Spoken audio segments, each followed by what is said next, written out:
و عصر کی نماز کے بعد مسجد نمرہ کے اندر وقوف کرنا ہے، تو اس بات کا خیال رکھنا نہایت ضروری ہے کہ مسجد نمرہ کا آدھا حصہ حدود عرفات سے باہر ہے۔ اس حصے میں وقوف کرنے سے وقوف عرفات کا جو فریضہ ہے وہ ادا نہیں ہوگا، اور اس طویل و عریض مسجد کے بیچ میں جگہ جگہ حدود عرفات کا نشان اور حد بندی کا بورڈ لگا ہوا ہے، اور اس میں عربی، فارسی، اردو، انگریزی کئی زبانوں کے اندر لکھا ہوا ہے کہ وہاں سے قبلے کی طرف کا حصہ حدود عرفات سے باہر ہے۔ اگر کوئی شخص اس حصے میں وقوف کر کے شام کو ادھر ہی سے نکل جائے اور عرفات کی طرف کے حصے میں نہیں پہنچے تو اس کا حج نہیں ہوگا۔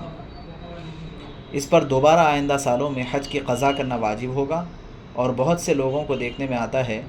کہ امام سے قریب ہونے کی وجہ سے اس حصے میں جا کر قیام کرتے ہیں۔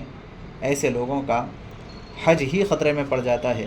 اس لیے اس کا خیال رکھنا بہت ضروری ہے۔